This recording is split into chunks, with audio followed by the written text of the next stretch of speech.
Estudo Bíblico Amós 6, versos 1 a 14. Aqui nos é apresentado um retrato de um povo pecador que não dava importância às advertências de Deus. Eles colocam sua confiança em seus altos privilégios, versos 2 e 3, e em seu poder, verso 13. Eles estão totalmente viciados em seus prazeres, versos 4 a 6. O profeta enfatiza os avisos de Deus, destacando a gravidade dos julgamentos que virão sobre eles, verso 7.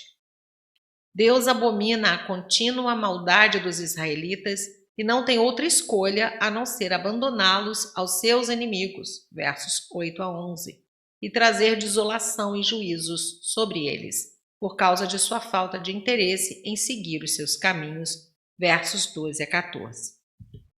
Verso 1. O profeta lamenta por aqueles que em Israel e Judá estão à vontade, isso é, no mesmo estado de autoindulgência e falsa segurança que os levou a colher amargas consequências, pois seriam os primeiros a serem levados ao cativeiro. Os líderes de Israel deviam ser modelos de retidão e justiça e instruir o povo que tinha sido escolhido e comissionado por Deus para proclamar o seu nome perante o mundo. Verso 2. Calné, cidade da Assíria nas margens do Tigre. Hamat, cidade da Síria no rio Orontes. Gate, uma importante cidade dos filisteus. A destruição dessas cidades prósperas foi uma ilustração do destino da impenitente Samaria. Por isso mesmo, Samaria não deveria se considerar inexpugnável. Versos 3 a 6. Com a presunção de que não deviam dar conta a ninguém do seu modo ímpio de vida, a classe alta se satisfazia com todos os tipos de prazeres sensuais e delícias. Eles eram escravos de seus apetites e, em vez de serem exemplo de abnegação, achavam que o fato de serem poderosos desculpava sua sensualidade. Até seus móveis eram extravagantes. Nada a não ser o melhor os satisfazia, como camas de marfim para dormir ou divãs de marfim para se reclinar enquanto comiam, quando o pó e a cinza do arrependimento sobre suas cabeças teriam sido mais adequados para eles. Eles eram preguiçosos e gostavam de ficar à toa. Eles se esticavam sobre seus leitos quando deveriam cuidar de seus negócios, ajudando a outros. Eles davam importância ao que era superficial, enquanto muitos de seus irmãos pobres careciam das necessidades mais básicas. Verso 3.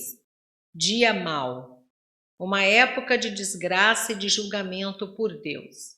Israel havia entronizado a violência como a extorsão e o abuso dos pobres como um meio de vida, ao mesmo tempo em que negava que o dia do juízo estava chegando. Verso 4. Marfim era um símbolo de riquezas e do luxo, capítulo 3, verso 15, 1 Reis 10, 22. Cordeiros escolhidos eram guardados em estábulos, onde eram engordados para ocasiões especiais.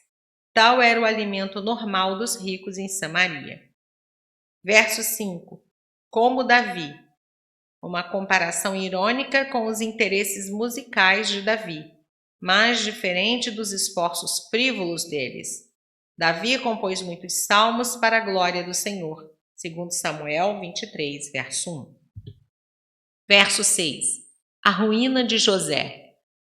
Não se refere apenas à desgraça nacional que sua luxúria estava para provocar, mas também à falência sofrida pelos homens simples por causa da opressão. Versos 7 a 11. É previsto o castigo da nação pelos crimes mencionados. Rejeitados por Deus, eles entrariam em cativeiro e ruína total.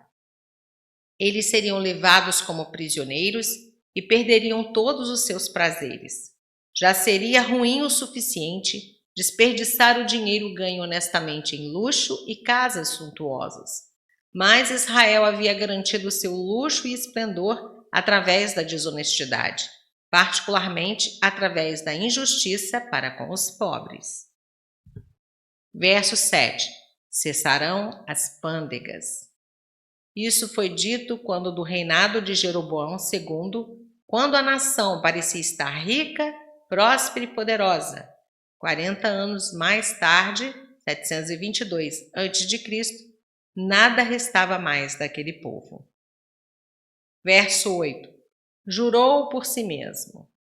De maneira semelhante ao que se vê em Gênesis 22:16, Êxodo 32:13, Isaías 45:23, indicando aqui que a sentença judicial era inalterável, Hebreus 6:13. A soberba de Jacó refere-se tanto ao orgulho de Israel como às coisas de que se orgulhava, como, por exemplo, a sua força militar. Verso 10. O parente que tivesse o dever de queimar os corpos dos familiares para evitar o contágio, ao ouvir que não haveria mais sobreviventes, nem sequer ousaria invocar a misericórdia de Deus, reconhecendo que a presença do Senhor no meio dos rebeldes seria apenas para o castigo. Já que anteriormente uma pessoa poderia mencionar ou invocar o nome do Senhor pedindo ajuda, visto ser ele o Deus da aliança com Israel. Mas no dia do juízo, não havia mais tempo para fazer isso, porquanto o Deus da aliança estaria chegando para executar sua sentença. Verso 11. O Senhor ordena. Ele estava despertando a Assíria, seu instrumento de juízo, para marchar contra Israel. Isaías 10, versos 5 e 6. A casa grande e a pequena. Ambas as casas grandes dos ricos e as casas pequenas dos pobres seriam esmagadas pelo julgamento vindouro. Aqui, como frequentemente em Hebreus, a palavra para casa pode também significar família. Versos 12 a 14. Finalmente revela-se a loucura daqueles que pensavam que em sua própria força podiam desafiar o julgamento de Deus e resistir ao inimigo enviado para castigá-los.